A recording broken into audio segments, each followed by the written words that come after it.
Hi, this is Saturday, September 26, 2025. This is Brian Apavu. I'm making another Saturday video where after one of my runs, where I just discuss things that are on my mind. Today, I want to talk about something I recently saw on the Jack Mallers show and I've seen on Viral as well. It's a chart that comes from Peter Turchin and the United States Political Violence Database that he has, which looks at the incidence of political assassinations since the United States developed in the late 18th century. And it looks at the incidence of political assassinations per population. And what it shows is, three pretty distinct peaks. One occurs around the time of the 1850s, 1860s, around the time of the American Civil War that we all know about. There also is a peak, not as large, around the 1950s and 1960s, around the time of the after JFK's assassination and RFK's assassination, and the 1960s and the American Civil Rights Movement. And then there is a pretty large incidence that's occurring right now in the 2020 to 2025. And this chart was pretty eerie to me from the perspective of where we are at a large scale, when we have a large time horizon for where we are. When I look at a chart like that, I think about a book that some of you may be familiar with, some of you may not be familiar with. It's from William Strauss and Neil Howe, and it's called The Fourth Turning. And in The Fourth Turning, there's a discussion around 4 distinct secula, or phases, that occur in American history and to a large extent Western history or global history, that are really cyclical in nature. Those secula include first a high, where there is structure and order and a society that's developing with institutions and so forth, and there is rule and order. And then after that phase, there's what's called the awakening, where there are individuals who look at the institutions and order that exist, see things that they don't like, and raise concerns regarding it. There is a third phase, which is called the unraveling, where these institutions that have been criticized during the awakening start to weaken in terms of their strength, and a sense of individualism rises. And then fourth, there is a crisis where everything breaks down, and this sets up the next high that will develop. Each of these phases has different individuals. There are things like heroes and elders and nomads, which they go over.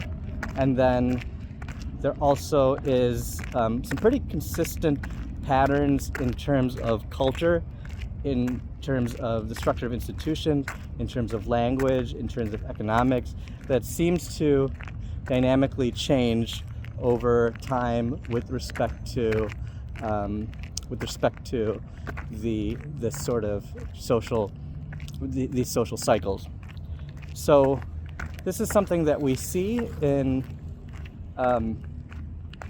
cycles, and I think back to that when you think about the concept of the fourth turning, and when you see charts like the one that was put regarding political assassinations and the incidence of this occurring in certain periods of time and what it necessarily represents.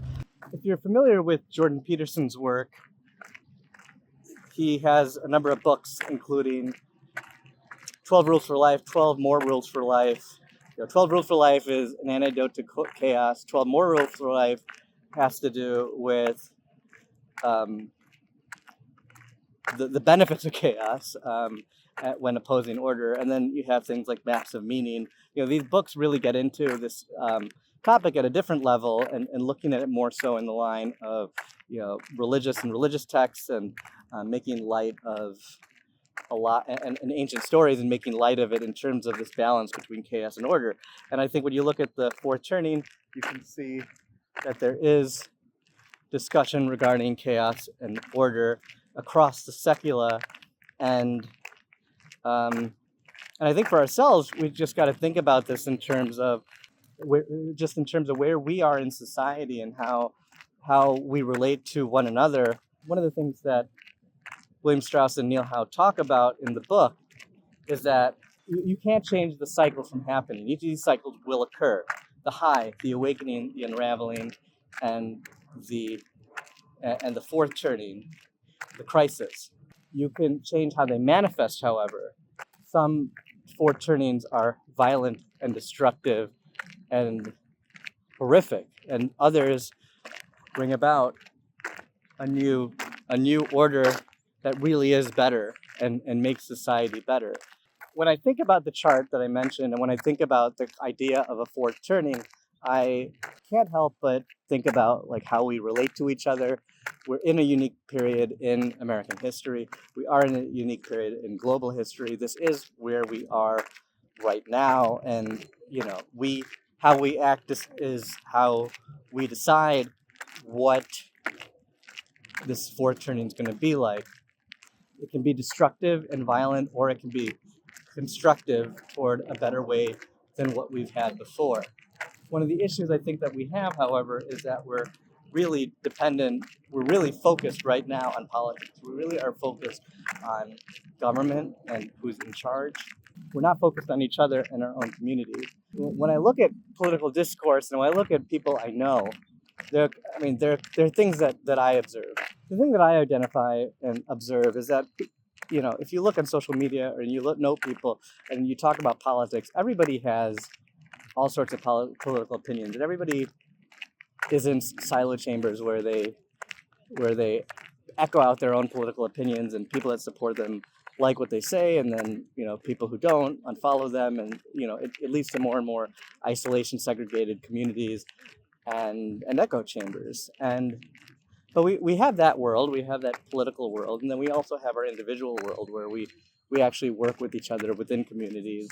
The thing that I observe is that there are people who don't have the same political opinions as me.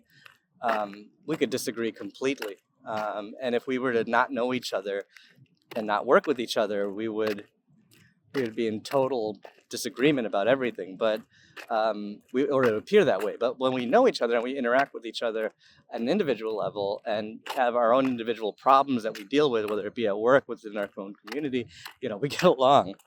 And there are other people who I've seen at political conferences or different events or social events that have very similar political opinions to me, but they aren't people that when I'm going to deal with a personal problem that I would trust at all. We have a disconnect between what our political opinions are and how we think we should interact at this global macro scale level, as well as how we actually treat each other. What we say in the comfort of where we are doesn't define who we are.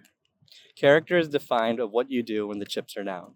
For me, politics really doesn't matter. I don't care who you voted for. I don't care what party you affiliate yourself with.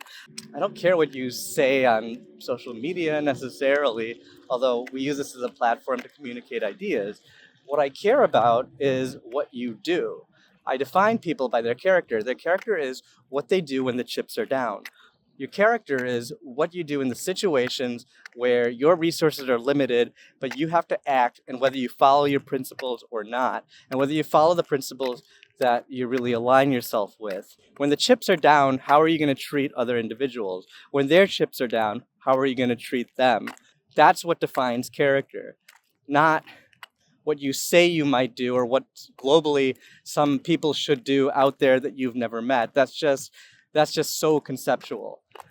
And when it comes to these things like the fourth turning, when it comes to, this crisis that we're in, and that, by all accounts, whether you look at the political violence charts, whether you look at the fourth turning and the pattern recognition of it, everything points to that we're in that fourth turning, that we're in that crisis. And, how this comes out to us isn't going to come down to how we vote. It's going to come down to how we treat each other in community and what we do and what kind of character we have, and whether we are the individuals who do what's right when the chips are down, and we do the things that we really that really define a good character. I know people who I have significant political disagreements with, who I would trust. I would totally trust when the chips are down, either for them or for me. And I know people who have political opinions that are similar to me, who I wouldn't trust. And this just doesn't define who you are. I don't think this just really defines who you are. You're defined by when the chips are down. And I think that's really going to be important as, our fourth turning in crisis evolves and emerges. It doesn't matter who you vote for, it matters what you do. And spending more time focused on your community and yourself, your own character, and the people around you, and making sure that they are good. They're the people you want to align yourself with, not based on their political opinion, but based on how they act, and that you're the type of person that's going to do the right thing when your chips are down or other chips are down. Jordan Peterson sometimes says, like, know the monster that you are. Know what you're what you're capable of, that can be powerful but terrible, and then reorient yourself in a manner before then to be able to really be the best version of yourself that you can be when those chips are down. There's a lot of power in being able to look at that and prepare yourself for those sort of situations when they do occur. So those are my thoughts for today. If you're watching this on YouTube and you like this video, please like it and subscribe to my channel. If you're looking at this on Nostr, any stats would be appreciated. Thank you for your time. Hope you have a great day.